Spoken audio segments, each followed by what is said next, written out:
All right, we got 5 minutes on the clock. What is your name and what is your podcast show? Jay Aigner, the First Customer Podcast. The First Customer Podcast. Now, before we hit go and record, we were talking and you're like, man, this is kind of stressful and this is exciting. And talk to me what's going through your brain before a podcast show, because you told me the magic happens before and after the podcast. Talk to me about that. Yeah, I think you know, guest selection is huge. I think depending on your goals for the podcast, I think you want to have certain types of people on. So at first you want to have as many people as you can, and anybody says yes, you're like, yes, get on the podcast for sure. But like as you start to develop a goal for what your podcast is actually doing, whether that's educational or whether that's like advertising or sales, whatever it is, I think honing in on the specific type of guests you want to have on. In my case, I train up a team to kind of do all the pod match, pod connection stuff. So we've worked together to kind of change who we're having on to better suit our goals for what the podcasts are. Yeah. Yeah, it's so good to get the right people in that seat, because that's really in podcast world. That's the only thing that you could really control, because you can't control what the audience is going to do, but you can control who sits in front of you on your podcast show. Right. Now, before you hit record, so you got the right person in the seat and you got them sitting in front of you. What happens pre-show and where's the magic after the show? My favorite line is that I do as much homework on my podcast as I did in high school, which is like just enough to pass, right? Like I do enough, like right before the show starts, I'll just like kind of do a quick run through.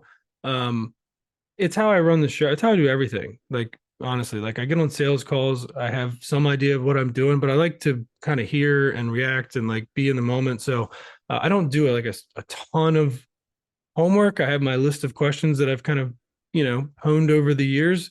But yeah, once right before the show, it's just kind of clearing up, getting ready, and then I click record, and I try to make sure that um, my guest feels like they're the guest of honor, that they're here for a reason because they have expertise and whatever, and it's all genuine for me, right? So like I go to a conference and I meet somebody, I'm like, you know what? Not only are they a great potential lead for my quality assurance business, which some of this business leads to, um, they're great. They're a great orator. They had control on the stage. People came up to them after and were talking to them. Like that's the guy I want to, or girl that I want to go up to and say, hey, my name's Jay. I run a QA agency, but I also have this podcast called The First Customer that I'd love to have you on. And I get them on, knowing kind of they're somebody that I want to talk to begin with, and then follow that into post. Making sure you use that content as much as you can. Again, we have like our team kind of takes the post production off our plate, because and that's where all good podcasts get to, I think, eventually, just because you have so much content that you don't have enough time to go through it. So for post, um, we use Descript, we use a bunch of different tools, we try to make clips, we post them regularly, and the whole goal is to and I'm missing a piece there, which is like all that work that I do to find the right person, to get them on, to talk to them, to build a relationship. I've started to be more direct at the end. After the podcast, we click, stop.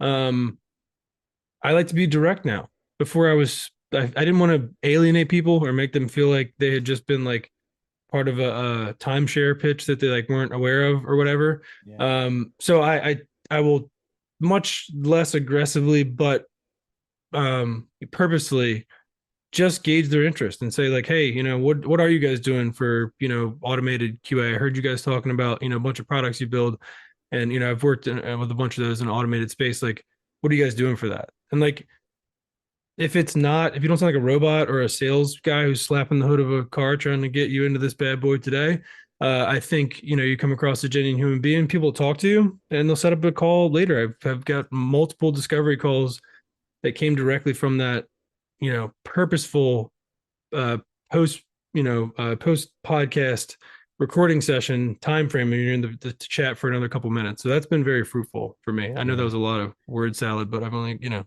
20 seconds left. You only had 5 minutes, and that's the I know, that's my the god. wonderful joy of this. Well, you did it. There's only 15 seconds left. So what's the name of your podcast show? One more time. The First Customer.